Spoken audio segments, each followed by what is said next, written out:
sa Alexi. Wala naman sa baba. Baka naman talagang taga-bundok ng Dakila naman. Pero bakit siya nagugustuhan ni Mala? Nasa na? Hindi ko nga alam eh. Teka, hanap natin. Bakit hindi mo kasama si Ma'am Marla? Pagsama kami kanina, ngunit nagkahiwalay kami. Machete, nasan ka na ba? Hindi na natin makikita yung taong gubat na yun. Umuwi na tayo. Hindi pwede abutin ng umaga kung saan si Machete. Kailangan natin siyang hanapin. Ang galing ng ginawa mo sa itay ko, ah. Saan mo ba natutunan yun? Anong tawag doon? Manlig ang tawag doon. Ito yung nagbibigay lunas sa mga taong may karamdaman. Sa susunod na makaramdam siya ng pananakit, gawaran mo ulit siya ng ano. At ang pinakamahalaga, Rosella, ang paniniwala mo kay Bathala. Dakila! Anong pinag-uusapan niyo?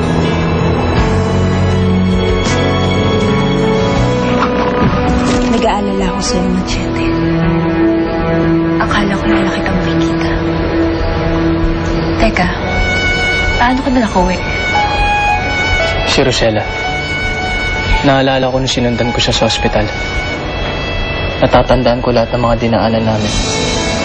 Hanggang sa matagpuan ko siya sa pasyalan ninyo. Sa may bukal ng tubig. Mula doon, sinamanan niya ako pabalik dito. At doon ko na nagkukwentuhan. Ano pinag-usapan niyo ng Rosellang yun? Nagagalit ka ba?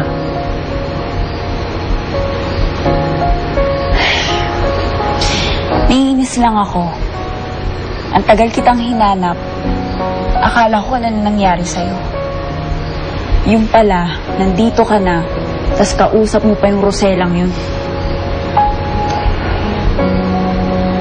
Ibig sabihin ng sorry, pag kailangan mong humingi ng kapatawaran sa kapwa mo.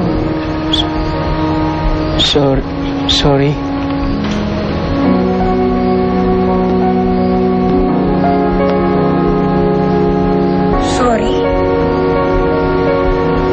Saan mo natutunan yan?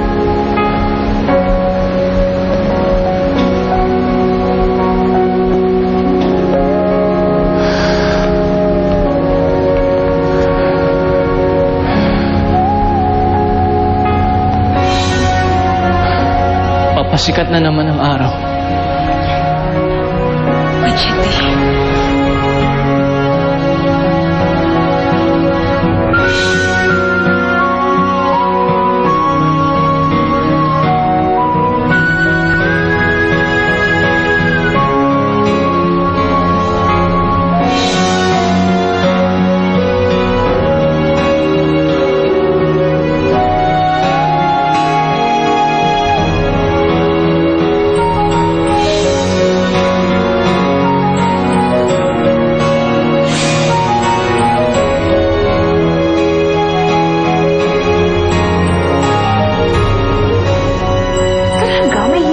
Si Dakila the Great?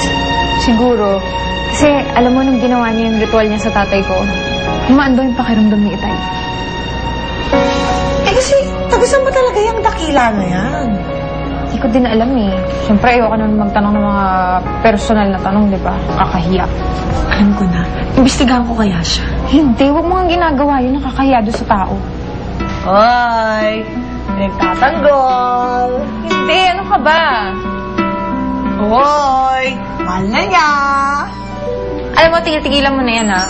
Mauulit lang yung nangyari kay Sir Xander, eh. Ayoko na ng ganun. Okay, huwag na tayo nag-iilusyon.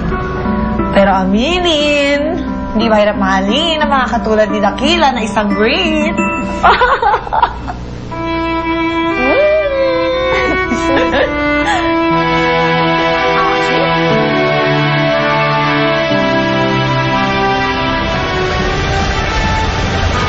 Nabasa mo na ba to?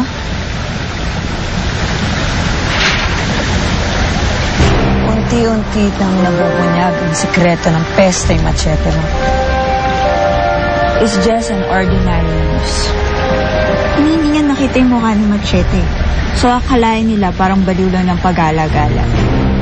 Hindi nila iisipin na yung statwa ko yun. Hanggang kailan mo ito may tatago? Sooner or later mabubunyag ang sikreto mo. As an artist, masisira ang credibility mo. Magiging joke of the town ka. Pwede ba tigilan niyo na? Sinisira niyo lang yung mood ko eh. Teka nga muna. Bakit pulang-pula ang suot mo? May lakad ka ba? May date kami ni Machete.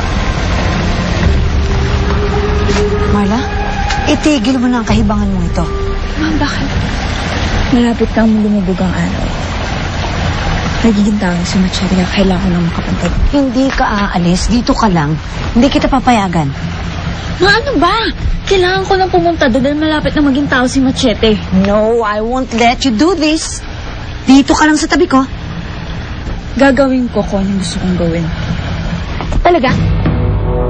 Sige.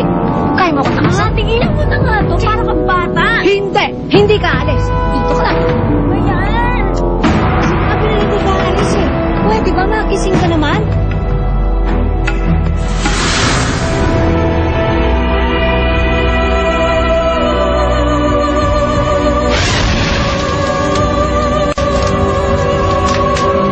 Gusto ko, ako unang tao makikita ni Machete pag nagising siya. Ako na lang ang tingnan mo. No!